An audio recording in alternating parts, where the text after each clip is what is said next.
Nicole Burke, owner of Rooted Garden and Gardenery Incorporated, and the creator of the Kitchen Garden Academy, a full course that teaches you all you need to know about setting up, planting, tending, and harvesting your own beautiful raised bed kitchen garden.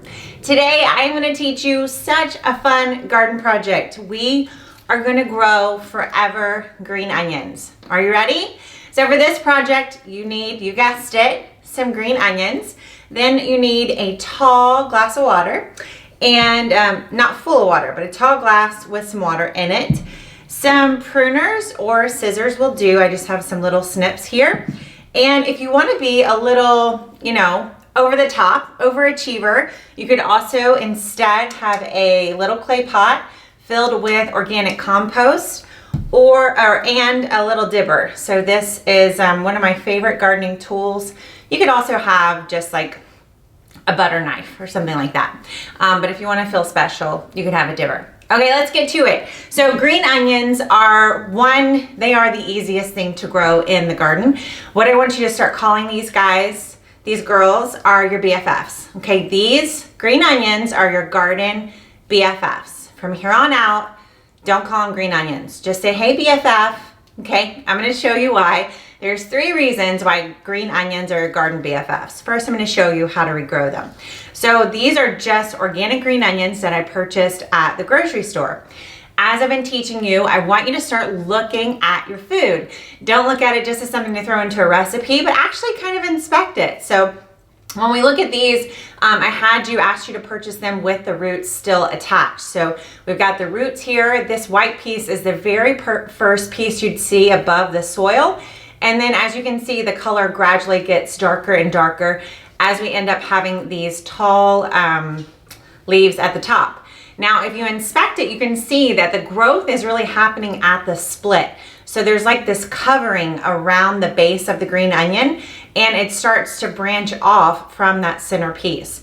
So when we trim back our green onion, we're gonna trim right above that break. Okay, so I'm gonna come right here and I'll snip one piece, and then I'll come to the other side of that and snip the other.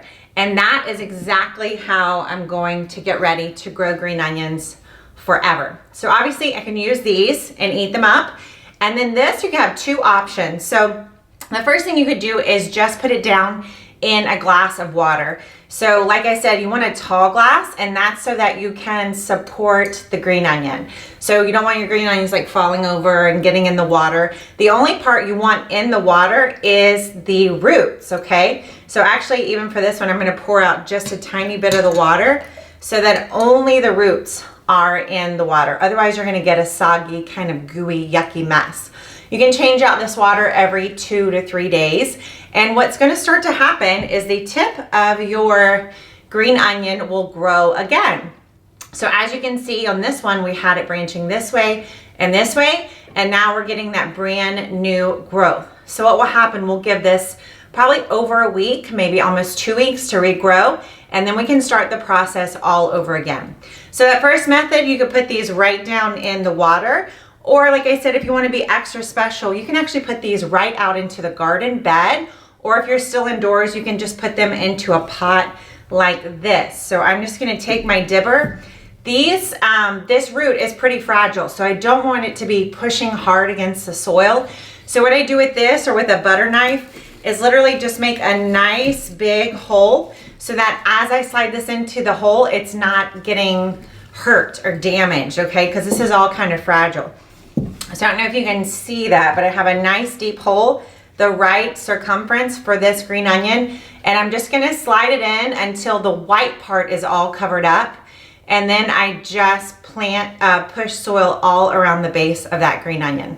Pretty great, right? Now this is gonna need some water. It needs to stay in kind of filtered light, so in a window, but you don't want it to have like tons of sunlight on it. And this will regrow too. So you're just gonna have to watch this a little bit closer, make sure it doesn't run out of water. Long term, this is a better option because it's getting the nutrients. So even though this is cool to watch, a plant needs more nutrients than just water, right? So eventually these are gonna lose their flavor and some of their nutrients, whereas these are going to be like so healthy and fresh for you. Super fun, right? So So you can literally grow green onions forever. So let me get to the point, the 3 reasons why green onions are your BFFs. The first reason is because they're so flexible. Do you ever have those friends that are like super, super picky? Like they don't like this kind of food and they don't like to go to that place and that person really annoys them? Those are kind of hard people to be friends with, I think. I love friends who are flexible. They don't care where we go. They're gonna have a good time. Well, green onions are just like that. They really are not super picky. It doesn't have to be a perfect temperature. If it gets cold, they can hang on. Unless it frosts and snows, they're gonna be doing fine in the garden. If it gets super hot, as long as they stay watered, they're gonna keep growing. So they're just so kind to us. They're so flexible. If they dry up a little bit, they're gonna hang on. And if they get a little too much rain or water, they'll hang on. Green onions are flexible friends. That's why they're your BFFs. The second reason that green onions are your BFFs is because they fight the bullies. So have you ever had those friends that take up for you? Like someone did something bad or hurt your feelings and that friend's like, they shouldn't have done that. That was wrong. And they like really make you feel like you're the right one. Oh, I love friends like that. And that's what green onions do for you. So as you start to grow organically, as we're gonna do, then you're gonna start to have pests. And one of the great things about green onions is they put off a strong odor, and this odor repels a lot of the main pests that attack your plants, especially your greens. So leafy greens like lettuces, cabbages, kales, those pests that love those plants, they don't like this smell. And because green onions are so tiny, they don't take up much space, you could just tuck them in all around your kales and brassicas, your cabbages, your lettuces, and they're not gonna take up much space, and they're like gonna just punch away the bad guys for you. So it's not like foolproof, but it's pretty awesome. So that's the second reason they're your BFF. And the third reason they're your BFF is because the final letter in BFF stands for what? Forever, right? So I told you green onions, you're gonna have green onions for life. One of the great things about green onions is they literally will just keep giving to you again and again. So you can have green onions indoors right now. You can plant them out as soon as the ground softens, depending on where you live. If you're in a warm climate, you should be growing like 100 green onions right now. And then they'll just grow throughout the whole year. So you can have them throughout spring, summer, fall, and then into winter. And then you start again the next year. So I just love growing green onions in the garden. I literally call them my BFFs. I just feel like, I'm so glad you're here with me. So if you're looking for a great starter plant, if you want to believe that you have a green thumb, which you definitely do, green onions, they're your best friend forever. So try this project, cut off your green onions right here, and then watch the magic happen as this green onion keeps growing and giving and being your best friend forever. Thanks for watching. I'll see you in the next project.